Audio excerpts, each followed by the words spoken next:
Time to pull up a chair. We've got another great story for you today in the rLounge. When relationships go sour, sometimes all you can do is look back and think, well, that's weird. What do you do when someone you were with for years suddenly acts like they've lost their mind? How do you untangle yourself from a relationship where the only thing that makes sense is how little sense it all makes?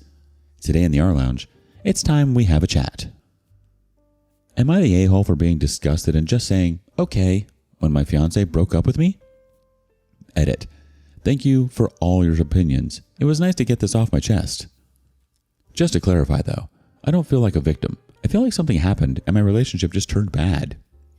He behaved like an a-hole, but that is the extent of it. Very clearly, something is going on, but he doesn't want me to be part of whatever it is, and I have to respect that. Now, I just have to detangle my life legally from him, and after that, I'll just be left alone with my ugly green wall color. I think I might also adopt a cat, as my ex was really allergic. So, I don't know, man. I, 28, have been with my fiance, Alex, 34, since 2020. We met at a friend's party, hit it off, and had been together ever since. He finished his doctorate in economics just last year. Since then, he's been working at the university.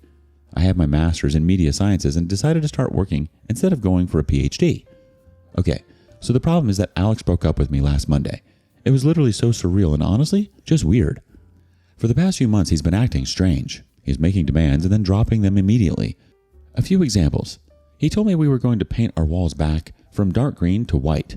When I asked why, he just said, "For F's sake, forget it," and never brought it up again, even when I asked. Another time, he came home and got mad because I was sitting on the couch with my head covered in a blanket. I had cramps. He was upset because I was just sitting there watching Netflix. Mind you, the house was spotless. When I tried to talk about it, he said, "Forget it. It's not a big deal." This kind of thing became common. Every time I tried to communicate, tried to figure out what was going on, whether it was something I did or maybe he was just stressed at work, he would just say everything was fine, and he was clearly seething with rage. I didn't even have to do anything. He would find something to complain about: the apartment, clothes, me, work, etc. So I gave him space, which apparently was also wrong. I told him I was going to help my parents with repairs for a few days, and somehow that was also wrong because he wanted to renovate the apartment too. Then, on Monday, I got a text saying we needed to talk. I knew what was coming, and after the last few months, I had made peace with it. When I came home, he was sitting on the couch. He couldn't even wait for me to take off my jacket before saying, "I want to break up." Then the verbal diarrhea started. He told me he resented me, first because I didn't pursue my academic career further, even though I was capable, and he didn't want to upset me at the time. Then, when I started making some money, since he didn't make much as a PhD student, he felt like I should have the last word financially, and he hated it. Mind you, I never said anything like, "It's my money, so I have all the final say." That's the rule he imposed on himself, and he hated it. He said he hated our paint scheme, the couch, even our effing crock pot. Then, he told me he rejected a better PhD program to stay here because I'd already started my job by the time he got the acceptance letters. Only he never told me because he had even applied overseas.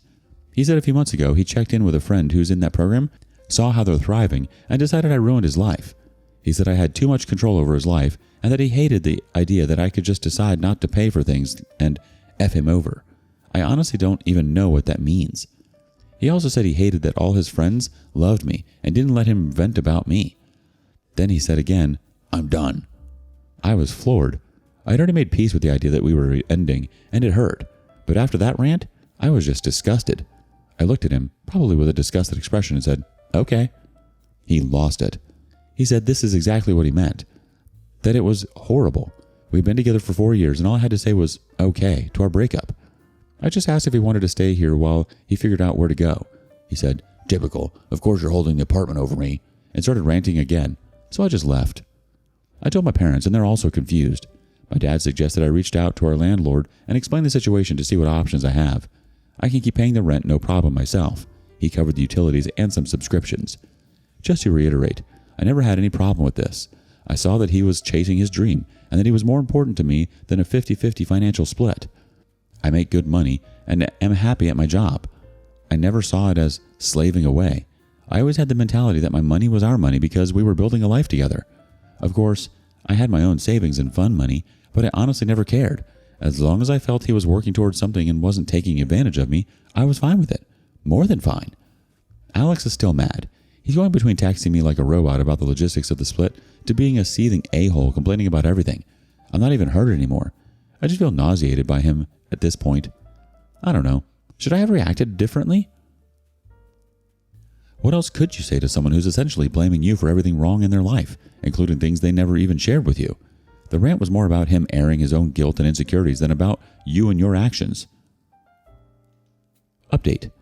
To start, Alex moved out pretty quickly after the breakup. He has been staying with a friend, and we sorted out everything like mail, subscriptions, and the lease. I'm also in the process of adopting a cat. Her name is Luna, but I have been thinking about changing it since my family already has 2 pets named Luna, Amun and Kamar. She is still at her foster home for now, but I have visited her a few times, and I already adore her. She is a scrappy little tabby who follows her foster mom around like a shadow, and I can't wait for her to move in during the first week of December. I've already gotten her bowls, toys, and a bed by the window ready. Now on to what happened. Last week, I was out showing someone around the city. He is the son of my parents' friend who recently moved here for work. My parents asked me to help him get familiar with the area, so I agreed. It was nothing special, just walking around, grabbing coffee, and pointing out useful spots in the city. Apparently, Alex saw us. I didn't even realize he was there, but later that night, I started getting texts from an unknown number. I guess he got a new number since I blocked his old one. The texts were just weird. He accused me of flaunting my new relationship in public, said I must have been seeing this guy before we broke up, and told me that everything he suspected about me was true. I didn't respond. I wasn't going to entertain his paranoia. The messages kept coming, though.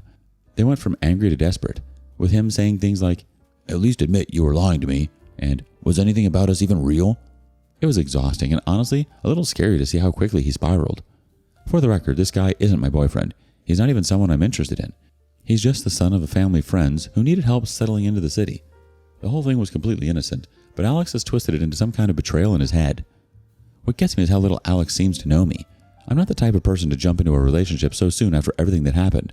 Even if I were, it wouldn't be any of his business. We were done. I've made that clear. After I didn't respond to his texts, Alex started calling. I didn't pick up, but the voicemails were a mix of angry rants and desperate pleas. I ended up blocking his new number too.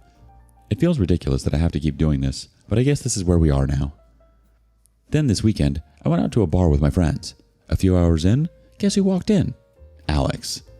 I don't know if it was coincidence or if he followed me there, but as soon as he spotted me, he came straight over. He was clearly upset, asking to talk, and I told him no. My friend stepped in, and thankfully he left without causing a scene, but it ruined my night. It felt like I couldn't escape him, no matter where I went or what I did. When I got home later that night, I was completely drained. I had just started to relax when I heard a knock at my door. It was Alex, standing there in tears. He started crying, saying he missed me, that he didn't understand why I was doing this to him, and that he didn't know how to move on. It was like all the anger from earlier had been replaced with this desperate sadness. I didn't let him in. I told him he needed to leave, and if he didn't, I would call someone to make him leave. He begged me to listen, but I just closed the door. I spent the rest of the night feeling shaken and honestly a little scared. I don't know what he's going through. I wrote his best friend about the situation, but the plea of talking to him. He said he would. I'm seriously considering getting a new phone number and possibly even talking to someone about how to handle this legally. If it keeps happening, it feels unfair that I have to go to these lengths just to have some peace, but I don't see another option. Update. Edit. 0312. I'm guessing that's March 12th. He is definitely gone. My friend sent me some of his Insta stories of him at the airport and then about a day later in Bogota. So yep, he's gone. I am safe, and on Friday, I get to pick up Helios Maximus I. Heli for short. Thanks for the concern and support I've received. I'm fine, really. A lot of people suggested things like getting a restraining order, but I just want to clarify that it's not as simple as walking into an office and asking for one. The process involves proving there's an immediate danger for your safety, providing evidence like texts, calls, or witnesses, and then attending court to get approval. It's not something you can do lightly or without solid proof. And no, I'm obviously not getting a gun. I've also seen people diagnosing Alex with various mental health issues, and I want to ask everyone to stop. Yes, something is clearly wrong, but I'm not a doctor. And neither are most of you. It's not fair or helpful to label him with something like bipolar disorder or anything else without real expertise. For what it's worth, I don't actually feel like I'm in danger. In the past month, these were the only 3 incidents that happened. I don't think he's actively stalking me so much as he just knew my patterns. The bar we were at is my favorite spot, and it was a party of one of my closest friends, so it makes sense that he might have guessed I'd be there. When he showed up at my apartment, he knows what time I usually get home. The city tour is the only thing that might have been more intentional, but it could also have been a coincidence that triggered everything. Anyway, this is the end of it. Yesterday, Alex came over with his mom and one of his friends. At first, I didn't want to let him in, but he promised me that this would be the last time I ever saw him. I agreed, mostly because his mom and friend were there, and I figured it would be more awkward to argue on my doorstep. When we sat down, Alex admitted that he was going through a crisis. He told me he was mad at me, but he didn't know why. He said he doesn't like me, that I annoy him, but that he weirdly still loves me, which is why he went crazy when he saw me with someone else. He assured me there wasn't anyone else on his end either. He said he felt like he was going insane. He talked about how he feels judged for being older and not being able to give me the life he thinks I deserve. He said he hates his colleagues, hates his job, hates everything right now, and that everyone and everything annoys him. He told me that he feels old, like he should want kids at this point in his life, but he doesn't, and that thought terrifies him. He said he just wants to be alone and not talk to anyone for a while. I didn't say much. I mostly just nodded because I didn't know what to say. After he was done, he told me he was leaving. He's on some kind of mental health leave for work, and he said he's leaving the country on Sunday. He's going to South America to spend time in nature and find himself. He thanked me for everything and said he was sorry for how he acted. Then he just got up, grabbed a few things he had left at my place, and walked out. His mom was inconsolable.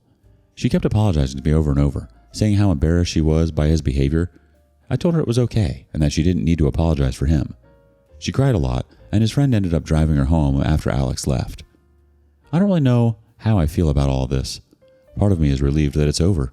Part of me feels sad for him because he clearly doesn't know how to deal with everything he's feeling. Mostly, though, I just feel tired. I'm glad he's taking steps to figure himself out, but it's not my responsibility anymore. Hopefully, South America treats him well and he comes back with some zen and a decent tan. Not. He can stay there for all I care. At this point, you've outgrown the role of the emotional support human for Alex's crises, OP. He can cry me a river. It's now your turn to live your best life. Do you have a similar story? Share it with us in the comments below. And thank you for joining us today in the rLounge. Be sure to like and subscribe and hit that notification bell so you don't miss out on our next video. Until next time. And please put your chair back where you found it.